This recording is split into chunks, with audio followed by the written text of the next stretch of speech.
it's really, you have to let go of all your preconceptions about food, about chocolate. Our entire reference point for chocolate in our society has always been towards junk food, essentially. That's our whole chocolate reality from day one, is that chocolate bars are part of a junk food classification of food, right? Candy bars. Yet there's always been that intrinsic attraction. There's always been that fascination to chocolate. Even in its chemicalized, cooked, roasted, toasted, processed, genetically modified, milk powder injected paste form, it still puts a twinkle in a child's eye. Right? There's still that feminine attraction during certain periods of the month. Right? Even with all the tampering and contamination going on, the pesticides and the herbicides and all of it, there's still that that nobility, that tiny sense of sacredness there. And the reason for that, because all chocolate products we ever had came from the cacao bean. They could not knock off the cacao bean like they did, let's say, vanilla, right? They created vanilla extracts, which are a synthesized version of the vanilla bean, right? And the vanilla bean and cacao have actually been intertwined together. In fact, on my friend's farm, David Wolf's farm, Ronnie Landis, they grow vanilla on the orchid vanilla on the cacao tree. So they have there's a marriage going on there. And you notice if you're into flavor profiles or the aroma or the sensual nature of food, then you would notice vanilla and chocolate. That's like a match made in heaven, right? But cacao is the most chemically complex food on the planet. And that is exactly why scientists could never really knock off cacao. It always has to be there. Even if everything else has been knocked off chemically, there's always the cacao bean somewhere in the mix. You can't have chocolate without that. Even if it's in a roasted and microwave form, it's still there. So there's still that kind of integrity left within these kind of chocolate bars. So there's a revolution going on, which a lot of you are probably aware of, which is the raw chocolate industry, right? The raw chocolate revolution. It is 2013. 2012 was last year. This was a big year for the planet, I'd say. Now, whatever your beliefs about that, that's not really what's relevant. What is relevant is that there's a major shifting that has been coming, that's been leading to that point, to this point, and there's still massive shifting that's going on. Now, where I want to take this story is, let's backtrack about 500 years. What I find really interesting about chocolate, actually before we do that, let's talk about what chocolate really is. I'm developing a brand called Cardiozoic Cacao. Okay? That's called Cardiozoic Cacao. Does anyone know what the word cardiozoic means? Or does anyone have any kind of notion of that at all? You may have heard of that, cardiozoic. Okay, so what that means is that we are moving into the cardiozoic age. And that is basically the age of the heart. And we're moving out of the cyberzoic age. The cyberzoic age is the age of the mind, which is the high-tech, low-touch, right? Technological innovation without wisdom is basically what that is, right?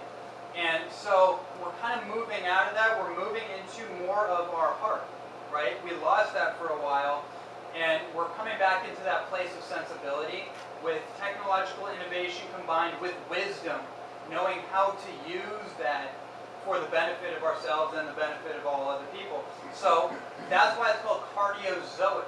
Now there's another meaning to that, is also cardiovascular, which is the health of our heart, right? Now if we were going to get into our heart, it would be a pretty good idea if we had a healthy, functioning heart to go with it, right? Does that make sense? That's sensible? See, there's a lot of, so this idea that I've been kind of getting into more of the yogic community, the alternative community, the quote-unquote conscious spiritual community, is that, listen guys, It's one thing to be meditating under a tree for a day or two, or whatever your trip for the moment is, but at some point we need to integrate that with the world. So what happens is a lot of times is that people will go on these trips and they'll lose themselves. They'll get ungrounded, right? And you know, whatever your beliefs on spirituality is, my idea is that you can't really transmit the appropriate frequency within yourself if you're eating junk food. There's going to be a block off, right? Because food is fuel, so it helps us literally conduct electrical transfers of information through our nervous system. But the bigger of it is that it allows us to transmit certain frequencies, certain states of feeling, right?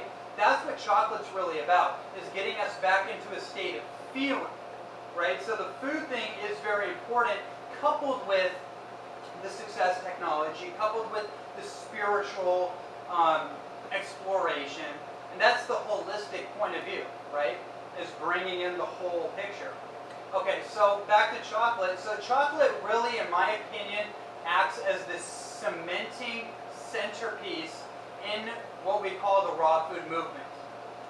Now that's a big statement to say because there's a lot of different opinions on this subject, and I'm not even going to get into it because it's 100% irrelevant to me. All the different controversies going on. Is cacao safe? I mean, I'll tell you what. For the last 4 years, I've eaten chocolate like it's going out of style every single day, and I feel better in my body than I ever have. And I've been in my body my whole life as an athlete. So I'll tell you what. There's different levels of appropriateness for different people at different places, different stages in their life. But I'm good. I'm still okay. The people I know are still okay. So you got to feel it out, right? Cacao's one of the many foods, just like raw food, that allows you to tap back into intuition, right? Because most of the food that we grew up eating actually severed us from our divinity or our connection, our authenticity, basically our intuition. I mean, if you go out into the world, if I go out into the world and I talk to most people, I kind of find that from an intuitive perspective, most people, I run the risk of sounding really offensive, but I don't know how else to word it. A lot of people I run into kind of have the intuition of a rock, and I don't mean that as an insult, I just mean that as an observation, and I was probably one of those people. So raw food is an incredible platform or mechanism for breaking up the crusting that's actually encased our intuition. It actually encased our heart, right? What's the number one dis-ease or epidemic in the world from a health perspective? Does anyone have any guess? What's that? Heart attacks. Heart disease, right? Like there's all this stuff on cancer, and yes, that is a major issue, but really the biggest epidemic is heart disease. And one of the reasons for that is because we've disconnected from our heart. We've actually disconnected from compassion, from consideration for other people and other life forms, factory farming, business as usual, politics. What is all that? I mean, really, that's just a disconnection from heart. Right? We lost that connection, and because of that, it's caused a spiritual conflict. And I believe that spiritual conflict is what causes the disease first and foremost. The food is secondary, but it does prompt. It's like the straw that broke the camel's back, right? But you got to have that heart there. You got to know why you're here on this earth, and you got to have that just that spiritual foundation. So cacao, I found in my experience and the people that I talked to, actually acts as that catalyst. In fact, that's the reason a lot of people got into raw food. It's like a gateway. It opens up the door because it's the way we can all relate to it. Now let's talk about, backtracking. Okay, so chocolate is, in my opinion, the spirit of cacao. The cacao spirit is the most identical to the human spirit. Now, that may sound a little odd, a little esoteric to a lot of people, but if you really get down to the nitty-gritty, and if you've been on this path for happen is you develop a relationship with food, especially the plant world. Like, I'm really into plants, so like I actually can, like, you know, like the what's the book, The Hidden Message, or The Secret Life of Plants. I'm looking right at it. The story of Cleve Baxter, right? That is all very interesting information. It's very real, actually. Plants transmit information. They actually transmit thoughts and feelings and can read our intentions. Like, that's scientifically proven, right? And if you're intuitive enough, you can just feel it when you're in nature, right? So the reason I say that cacao, or the spirit of cacao, is the most identical to the human spirit is because there's a theme being played out in our world, in the human experience, which is the fall from grace, right? We've all kind of heard that, right? The fall from grace, or this is kind of the story of the hero's journey, right? If anyone's into like Joseph Campbell, I was just watching Star Wars yesterday, and that's really the story of the hero's journey. How you go from innocence and you go through the journey into becoming the hero, but there's a fall that has to take place, right? So what I'm referring to is the journey of cacao. Now, 500 years ago, in our world history, specifically the Mesoamerican history, the Mexican history, dating back to, let's talk about the Aztecs. Now, in Mesoamerican history, cacao was the most revered food. It was the most revered substance. It was the most revered form of currency, form of exchange that these people had, dating back to the Olmecs, the Toltecs, the Aztecs, the Mayans, all of it, dating back to ancient Mexico City, which was Tenochtitlan, what we know as Mexico City. So they revered cacao so much that they actually, that was their form of exchange, that was their money. Up until 1877, 73, something like that, actually the peso didn't come into play until about that time. It was actually, they were still exchanging cacao beans for goods and services. So it wasn't actually that far back that this was being used. In ceremonies, say for example, baptisms, they would baptize their children in cacao bath water. Now, I'm definitely doing that. I'm definitely going to carry that tradition on. That's powerful.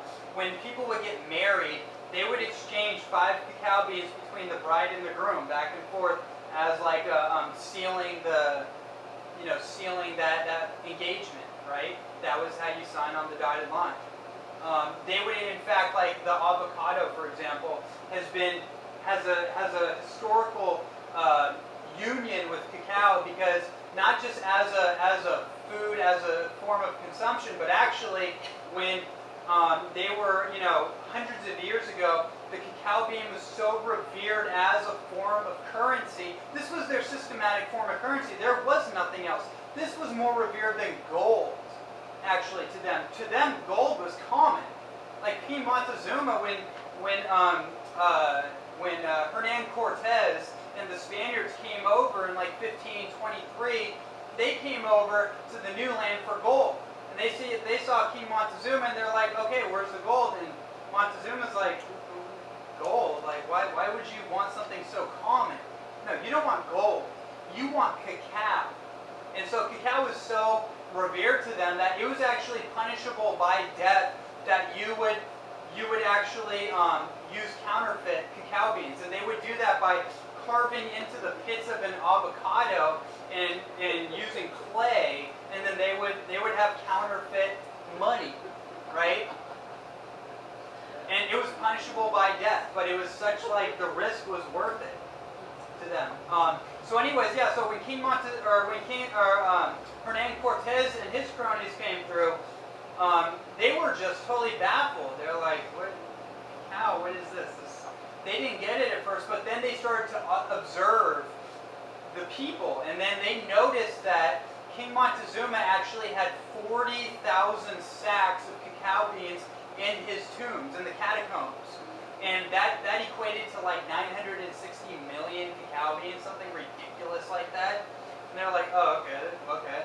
And then he found out that King Montezuma actually drank about 50 chocolate drinks a day. Like, that was his ritual. That's documented. And He was also known to be kind of a sex addict.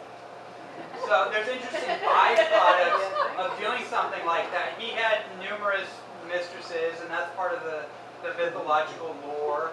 I was doing an event last week, the Aphrodisiac Chocolate Love Party, and I was talking about that, and I'll tell you what, you don't need to drink 50 cups of chocolate. I don't advise anyone really do that, but cacao butter is an instant aphrodisiac if you apply it on the skin, especially a woman's skin.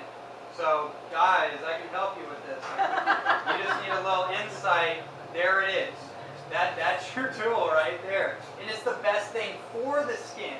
That's why cosmetic industries have been buying up cocoa powder. You see, right? You see cocoa butter on these cosmetic products, right?